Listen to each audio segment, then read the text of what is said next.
Welcome to our YouTube channel. Today we will discuss about gynecology जिसका most important topic है menstrual cycle. आज हम study करेंगे menstrual cycle के related. Menstrual cycles is the visible manifestation of cyclic physiologic uterine bleeding due to shedding of the endometrium following invisible interplay of hormones mainly through hypothalamus-Pituitary ovarian axis. For the menstruations to occur, the axis must be actively coordinated. Endometrium must be responsive to the ovarian hormones like estrogen and progesterone. Estrogen support menstrual cycles and progesterone support pregnancy. And the outflow tract must be patent. Then, the period extended from the beginning of a period to the beginning of the next one is called menstrual cycle. Then, the first menstruations occur between 11 to 15 years with the mean of 13 years. Second, once the menstruations starts, it continues cyclically at intervals of 21 to 35 days with the mean of 28 days. Physiologically, it is kept in due to pregnancy and lactations. Ultimately, it ceases between the age 45 to 50 when menopause sets in. Then I will talk about the hypothalamus. The hypothalamus in the forebrain secretes the peptide hormone gonadotropin releasing hormones, which is turn controls pituitary hormone secretions. Gonadotropin hormones must be released in pulsatile fashions to stimulate pituitary secretions of luteinizing hormones and follicle stimulating hormones. Then I will talk about pituitary gland. Gonadotropin hormones stimulating of the basophil cells in the anterior pituitary glands causes synthesis and release of the gonadotropic hormones and luteinizing hormones. Then this process is modulated by the ovarian sex steroid hormones, estrogen and progesterone. Low level of estrogens have an inability effect on luteinizing hormone. Negative feedbacks. A high level of estrogens will increase luteinizing hormone productions, like positive feedback. The mechanism of action for the positive feedback effect of estrogens involves an increase in gonadotropin releasing hormones receptor constructions, while the mechanism of the negative feedback effect. Then the duration of menstruations is about 3 to 7 days and the amount of blood loss is estimated to be 20 to 30 milliliter with the average of 35 milliliter. 70% of total menstruation blood loss occur in the first 2 days. The menstruation's discharge consists of mainly of dark altered blood, mucus, vaginal and epithelial cells, fragments of endometriums, prostaglandins, enzymes and bacteria. Then I will talk about female hypothalamus-pituitary axis. First one, follicular phase, convert hypothalamus.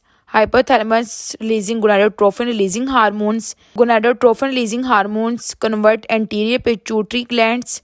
Interior pituitary gland releasing follicle stimulating hormones and luteinizing hormones. Both hormones convert into ovary. Ovary convert estradiol. Then midcycle include hypothalamus, convert gonadotropin releasing hormones, and then interior pituitary gland, then ovary. Then luteal phase. Luteal phase convert hypothalamus, anterior pituitary gland and ovary. Ovary produce progesterone. Then I will talk about changes in pituitary hormone days. Pituitary hormone days 14 to 28 days. First one, on the 4th day the pituitary begins releasing luteinizing hormones causing ovulation. Luteinizing hormones also direct the production of progesterones which maintain the growth of the endometriums. If the egg is not fertilized, upon arrival in the uterus, progesterone levels drop causes estrogen level to the drop leading to menstruation. Then changes in pituitary hormone days 1 to 14.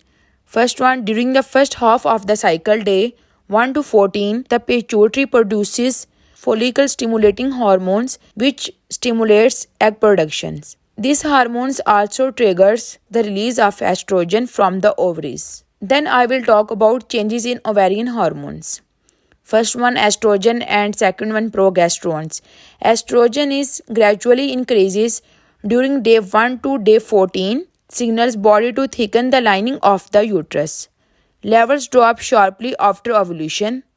And then progesterone.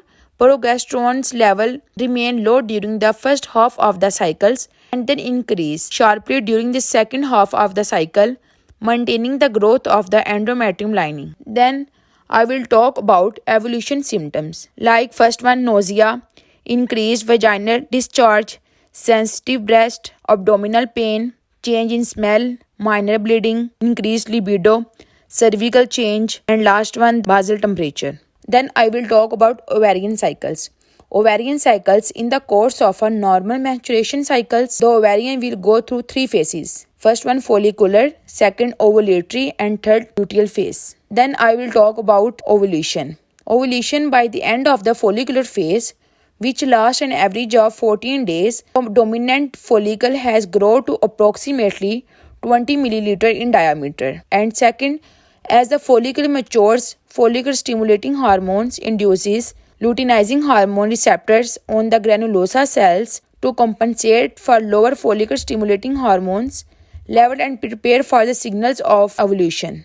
Production of progesterones and estrogens increases until it reaches the necessary to exert positive feedback effect on the hypothalamus and pituitary to cause a luteinizing hormone surge. This occurs over 24 to 36 hours, during which time the luteinizing hormones induce luteinizations of granulosa cells in the dominant follicle, causes progesterone to be produced, adding further to the positive feedback for luteinizing hormone secretions and causing a peri-ovulatory rise in the follicle stimulating hormones. Then I will talk about changes in the ovarian. Stage 1, Stage 2, Stage 3 and Stage 4.